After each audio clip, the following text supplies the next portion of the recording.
Hello, good afternoon, I'm Jess. Welcome to my talk on Azure B2C Authentication for PowerApps Portals.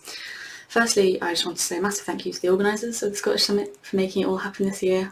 It's a shame we can't be together in Glasgow for it, but it's a huge feat that they've managed to bring everyone together for this event virtually. And it's such a wonderful opportunity for people to come together and share their knowledge and experiences. I'd also like to thank all the sponsors for the event. These companies: ScriptRunner, DQ Global, Proximo3, Red Spire, Agilysys and Hitachi Solutions. We're really appreciative of these companies because their support helps the Scottish Summit stay as a community-run event and a community-focused event. So just a little bit of background on me. I'm Jess, I live and work in Manchester in the UK, and I'm a Dynamics 365 consultant at CRMCS. I graduated with a maths degree and then I got a job doing internal IT systems in insurance, where I had the opportunity to take some training in Microsoft Dynamics. And in my current job, I've had the opportunity to expand my work into other areas of the Microsoft Dataverse, as it's now known. I've been working lots recently on PowerApps Portals, and I'm really interested in the capabilities of Power Automate. I often find myself down rabbit holes when trying to figure out the solutions with Power Automate, sometimes more fruitfully than others, but I'm really interested in seeing where Microsoft goes next with this.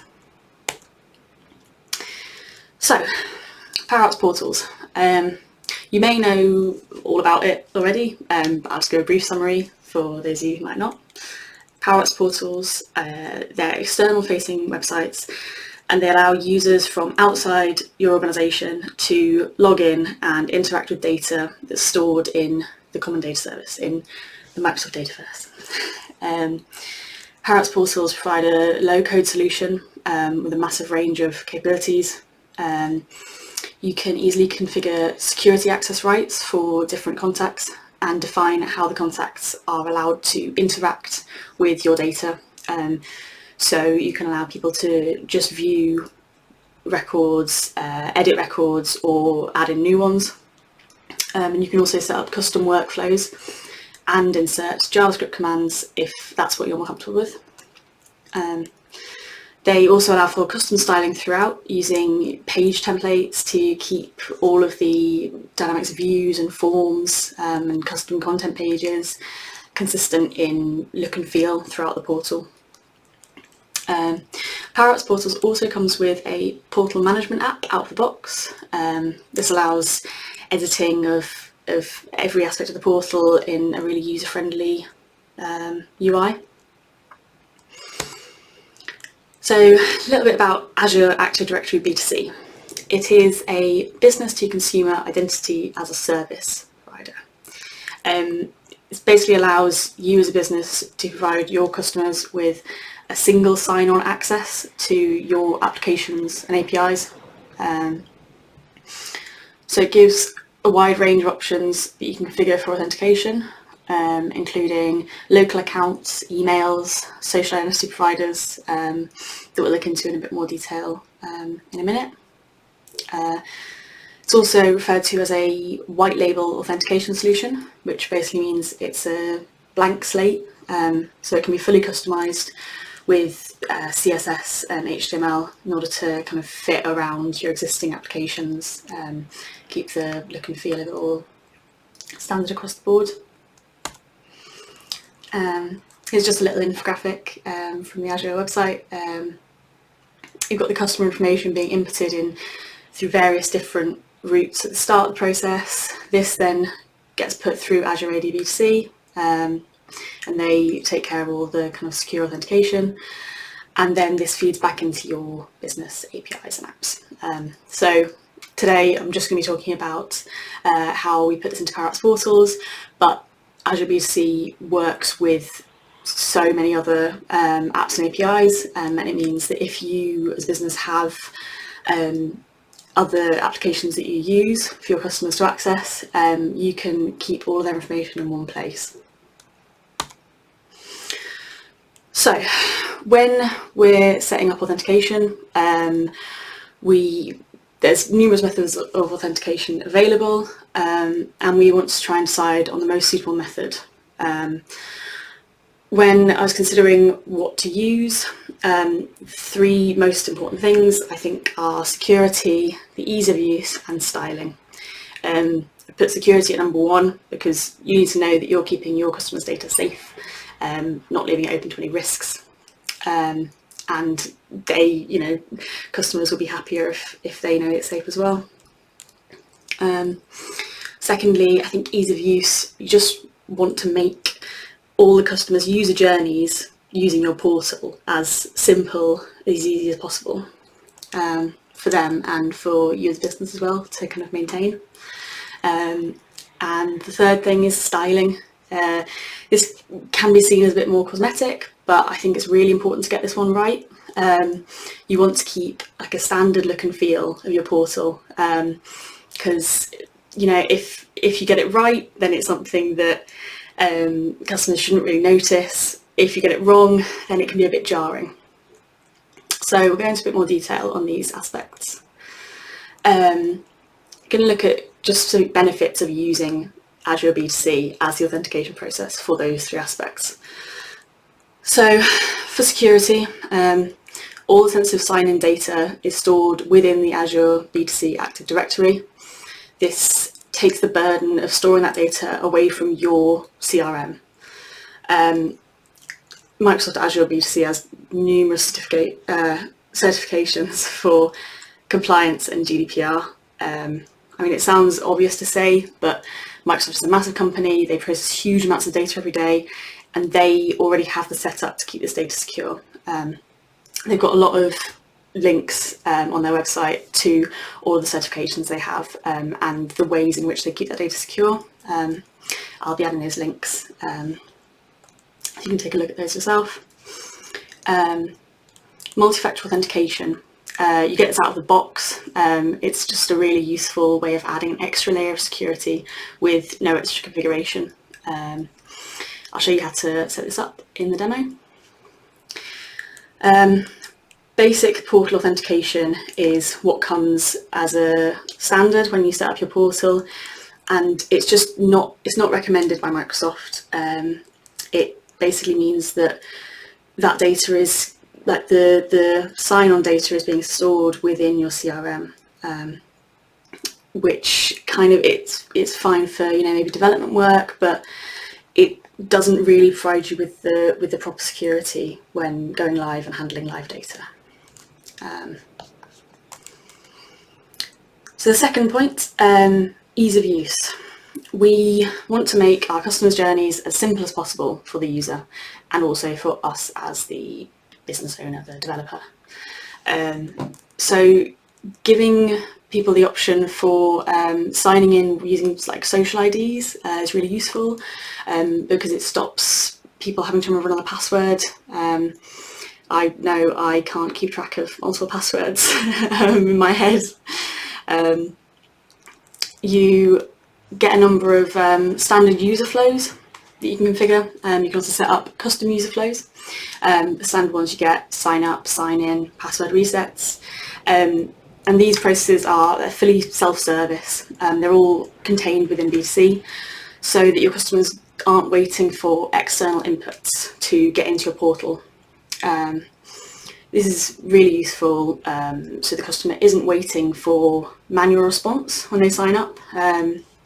It's useful for you as well as a business because it means that hopefully you'll get fewer service requests relating to sign-ups and password resets. B2C also allows you to collect custom attributes from the user when they sign up. So the standard attributes, name, job title, etc., you get them as a standard, but you can add in any custom ones that you might need to collect from people. And then this allows your customers as well to edit those details themselves within the portal, which again reduces emails back and forth. So styling. Like I said, this it can be seen as a bit more cosmetic, but I think it's really important to get this right.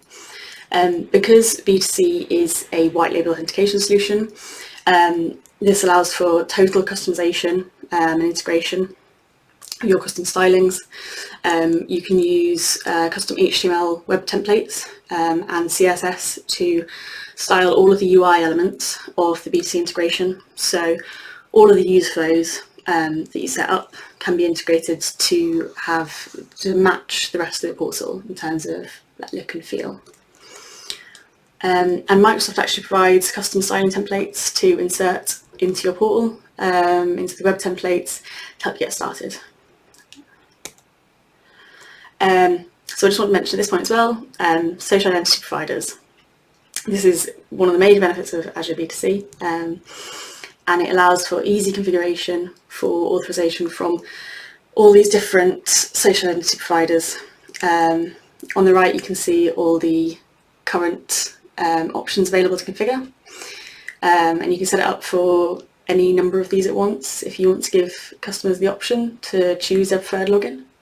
In the demo I'm going to show how to add LinkedIn as a provider. This integrates with your company LinkedIn app. Azure B2C uses tokens from third parties, so when you configure it with the social identity providers, it never stores the passwords from those third-party authorizations. It always just calls out a separate app with tokens to make this connection. When you're using, no matter what authentication method you use, the contacts are still matched and deduped on email address in the same way as the non-federated B2C. So within the Azure B2C Admin Center, you can see all your contacts in the same list with just a column on the end to show how they signed up. But all of those contacts are stored in the same area. You're not navigating between different places. So, onto the demo.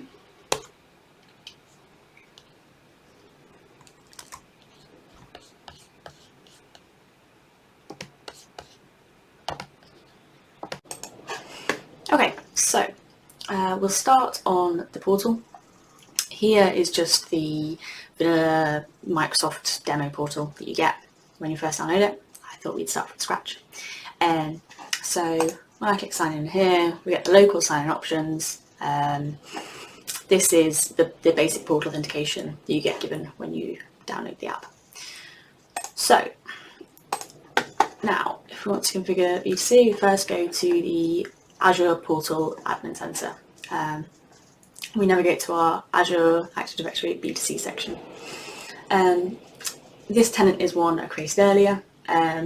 If you want to create a new tenant and you're not sure how, we've got an article for that. I will link that in the slideshow. It is important to remember that you need to buy a subscription and create a resource group in Azure before you can create a new B2C tenant. So the next step after you've got your tenant is to create a new app registration. So go into app registrations, click new here, put the display name for it. We're going to take the third option because we're going to be authenticating users with user flows, which I'll set up in a minute. And the redirect URI is going to be our portal.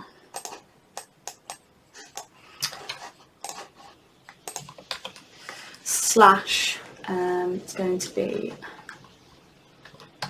sign in B2C. And we're going to leave this ticked and then click register. Now this is just going to take a minute to go through, and once it's done we need to store some of these details for later on, and we'll also need to come back to this later once we've configured some of the information in our portal. So at the moment I'm just going to copy the application client ID and I'm going to add it to a little cheat sheet that I'm storing here so that I don't have to come back to this in a bit. Now the next thing we need to do in here is in authentication, and we have to tick down here to allow access tokens. Again, this is just for the user flows. So now we need to set up our user flows. So I'm going to go back to Azure ADBC, go to user flows and create a new one. So I'm going to add sign up and sign in, recommended. Give this sign up underscore sign in as the name, allow local accounts email sign up, set email as multi-factor authentication, and then here we're going to set what attributes we want to collect and which ones we want to return to the CRM. So I'm going to open this up. You can see the standard list of all of the possible attributes and return claims here. I'm going to tick email address, given name and surname. That's all we're going to ask for. And on this side, I'm going to return email addresses, given name and surname. So I'm going to click OK on that and click create. Now I'm going to create one for password reset. Recommended. Here's password reset. Reset password using email address, email, and again, I'm just going to put given name, surname, and the email address in there. Create on that. So now we've got these user flows, we need to configure some site settings. So to do this, we go to our portal management app. This portal management app is basically just the back end of your portal build. So you would use this to create your web pages, you set up forms, views, everything like that, and set up security roles. So in the site settings, there are a number of site settings you need to set up to allow B2C access. I've got a bit of a cheat sheet here, which are all the required site settings, but this information is all on the articles that I will share in the slides. So I'll just go through these. So the first one is allow contact backing with email. I'm just going to set this to true. This is going to allow B2C login to connect with our CRM contact, our Dynamics 365 contact, using their email address. The next one is the authority, and this is where we're defining the issuer that we got from the JSON of our user flow before. The next one is the client ID, and this is going to be the registration app client ID. So just the Azure registration app. The next one is default policy ID. Policy is just another word for the user flow. So this is the default one we set up for sign up and sign in. And this is where we defined that URL before. The next one is just setting that external logout is enabled. The next one is setting the password reset policy ID. So again, it's just password reset user flow. So this is basically, which is the definition we gave it before. The next one is the redirect URI. So this is going to be the URL of our portal / sign in B2C. And now the next one is going to be registration claims mapping. This is basically all of the claims and how we put them, the attributes and how we put them to claims within Dynamics 365. So the definition of how to kind of set these up, I won't go into it now, but again, the information on how to do this all is in the articles, which I'll share. So last one on this is just valid issuers, and it's the same value as the authority that we set up. And this is just that value that we took from that user flow JSON before. And now there are a couple more site settings we set up that don't start with this authentication / OpenID Connect / B2C specifically.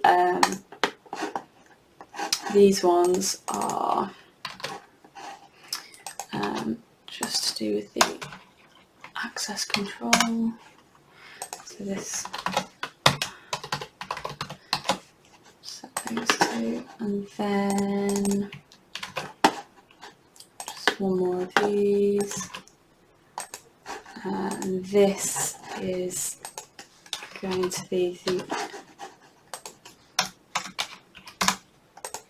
that same URL, just without any of this on the end. And then just the final one, this is actually a site setting that is already set up under authentication / registration / this login button authentication type. So instead of creating one, I'm just going to edit that existing one. I'm going to add that in there. So now that we've configured all the site settings and the user flows, we can test this in our portal. So now if I click sign in, we should no longer see the basic one, we should see the Azure sign-in page, which is what we're seeing here. So it's trying to fill in from another portal I've made. I'm just going to use one of my alias email addresses, set up quite a few aliases to my work email address so that I could test portal authentication. I'm not trying to sign in, I'm trying to sign up. So never do anything when recording. Here we go. So now send verification code, and I should get that to my email hopefully in a minute. There we go, that's just come through now. So verify code. Okay.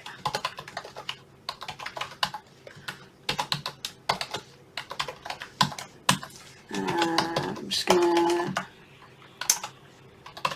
give myself this name to create a user. I'll save that.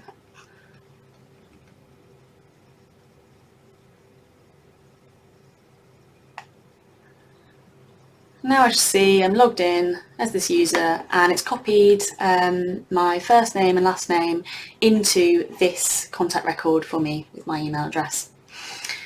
So now that we've done this, we're going to configure LinkedIn to use. So I'll just sign out of the portal for now. And what we need for this is to go to the LinkedIn developer app first of all. So again, this is just one which has been already created for CRMCS. And go in here, I need to go into the authentication side, and I need to get the client ID and client secret because we have to put this into our site settings. I'm just going to take this into my other screen to copy the client ID and the secret. And now I've done that.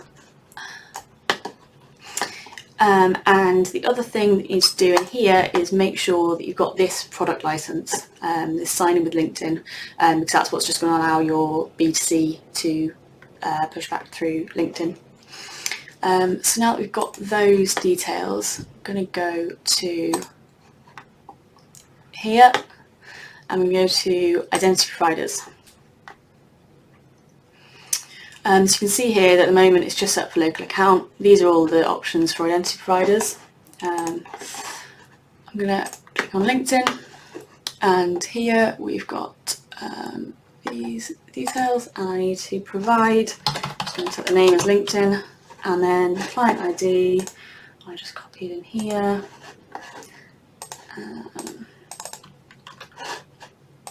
And then again, I'm just going to take this into my other screen to copy in the client secrets. So, just going to save that. And now bring that back in here. Once that is saved, then I can open that up, the secret's hidden, and I need to copy this back into my cheat sheet and the origin URL. Now, adding LinkedIn should be just as simple as that. So, that. But with all those things set up, we should now be able to go back into our portal, sign out of that, and see if we can sign in with LinkedIn.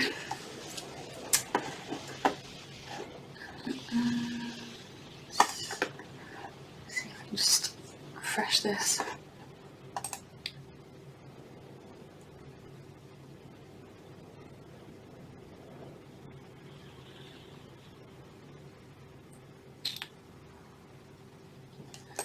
It's going to try and force me to sign in there. I said remember my details. Let me see. So we're not seeing the LinkedIn app there. That is because I have forgotten to do a couple of things. So I know what I've forgotten to do. It's in the user flows. Sign up and sign in, and we need to just enable this for our identity providers. When you create the user flows, if you'd already connected your identity provider, then on create you'll be able to select that. But because I created the LinkedIn identity provider afterwards, that is why I need to add it in second. So that should be fine just for the sign up and sign in one. And I also, now that we set that up, I've also need to go in here and set some redirect URLs. So this is the redirect URL that we got from our LinkedIn identity provider in here. So it's that one there.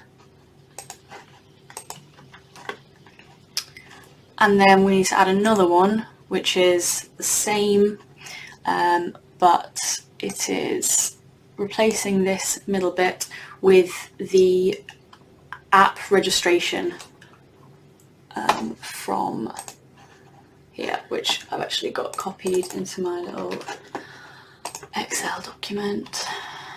So another thing to be really careful of here, which caught me out for, I don't want to admit how long, is that this is all case sensitive. So you need to make sure all of this is just in lowercase. I'll do the same in here.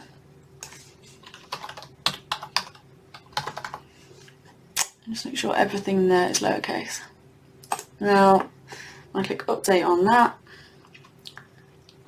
Just going to save that to the LinkedIn app, and we've added those LinkedIn as an option for the user flows. So now, hopefully, when we go, I go back to my portal page, and I click sign in here. I'm now seeing LinkedIn as an option to sign in. I click on that.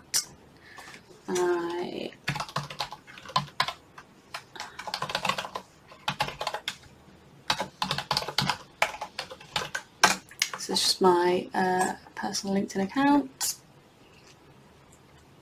So I should now get an email to my Gmail.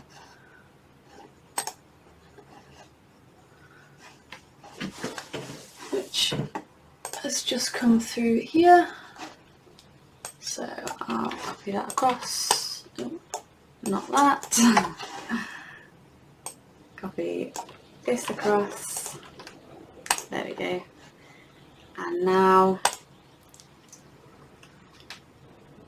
that's verifying via the LinkedIn app. And there we go, it's connected my first name, last name and email address as well. So that is, that's all configured to use either to plain Azure B2C or LinkedIn to allow users to sign in to your portal. So the last thing we're going to look at is inserting custom stylings in, because at the moment this is still just the Azure stylings. So for that we need to go into our portal management app. So Microsoft actually has a really helpful website for this, helpful web page for this, which gives you a standard web template to use, and it just talks you through exactly how to create this. So first of all, I'm just going to be using basically this document from Microsoft. So first of all, create a web template, name Azure ADBC custom page, and then I'm just going to copy this and paste that into there. Save and close that. So now create a page template. I'm going to use this name. So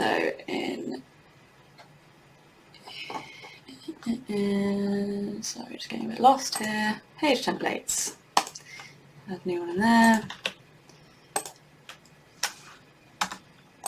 I'm going to create a web template. Use web template which is created. That's it. Don't use website header and footer. I think that is all right. Yeah. And now create a web page. So it's going to be sign in.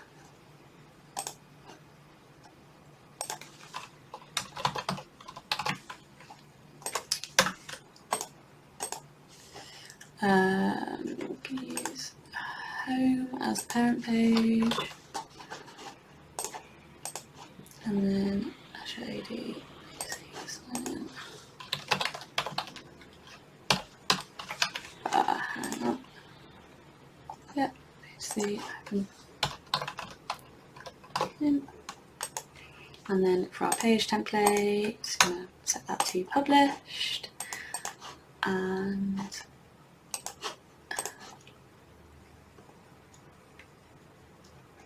save that.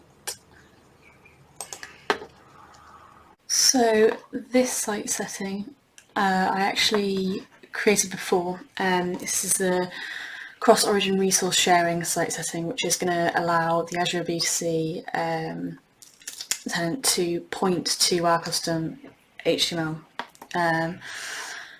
So in our site settings here,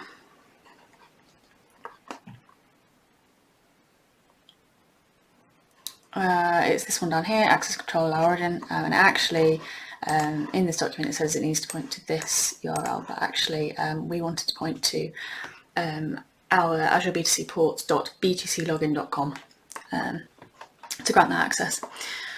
So we just want to create another web page. We've created the sign-in web page. We want to create a forgotten password web page because we've got two user flows.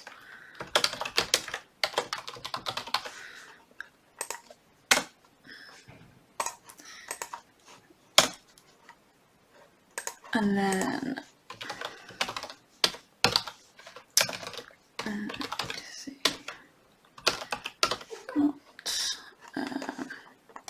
I'm going to use the same page template as before. So let's just use the same HTML.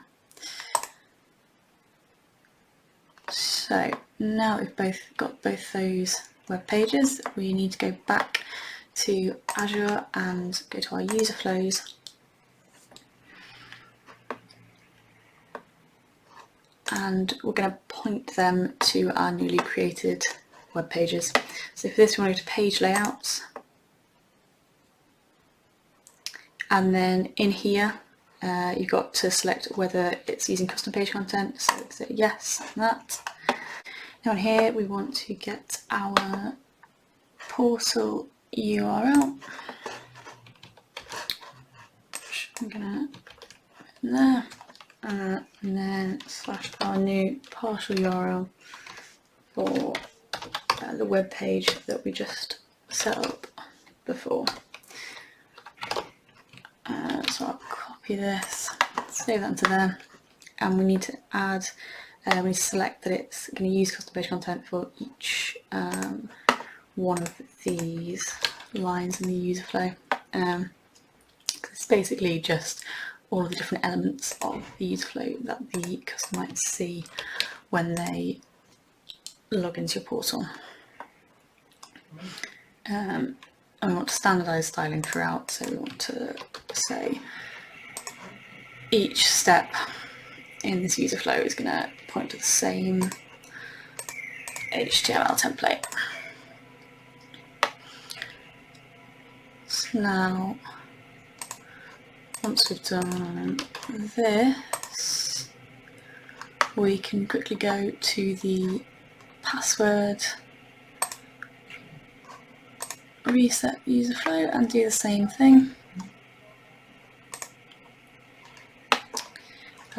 So it's exactly the same drill here, but it's going to be using our other partial URL. So copy that, and the same deal here that we need to add it to each of these different layouts. Now, one thing to remember when making changes to authentication settings is that it's quite heavily subject to caching. So if you make changes and you go back into your portal and you don't see the changes immediately, then it's a good idea to go and clear your cache or use an incognito browser. So what I'm going to do is just clear my cache now. Settings.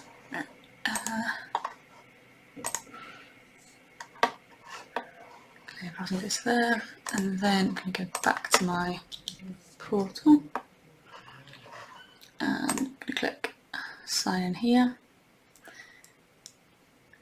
and there we go. So we're now seeing our sign in page with the option to sign in with LinkedIn or through B2C, and the option to sign up and click for password, all through the custom styling. Obviously this is just the standard template that you get from this article that Microsoft provides, but that can be totally customised to fit with your styling. You know, it's just HTML in there. So yeah, that is the custom styling done.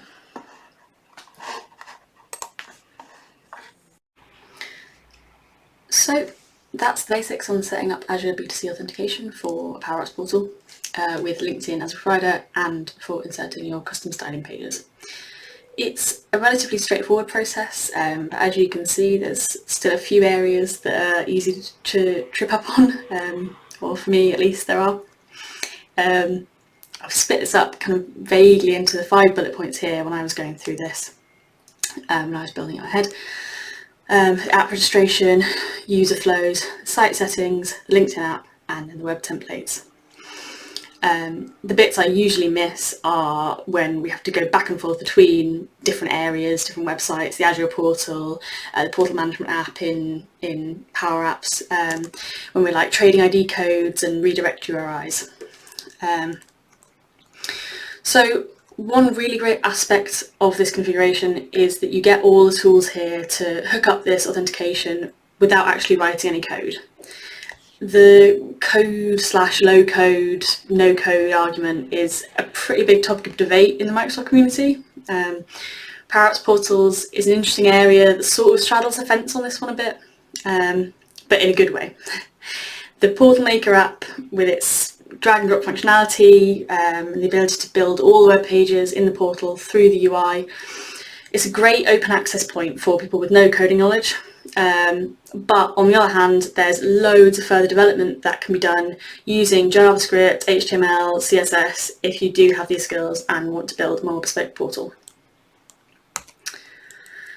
If you are interested in setting up Azure B2C authentication for your portal, or are keen to read further into any of these topics, we at CRMCS have published a number of articles on how to do this, and Microsoft also published loads of useful articles on this too. I've included some of their Microsoft links here, but once you're in the Microsoft documentation, there's loads of links you can get to from there, and I've also added some more specific links on the slides at the start of the talk.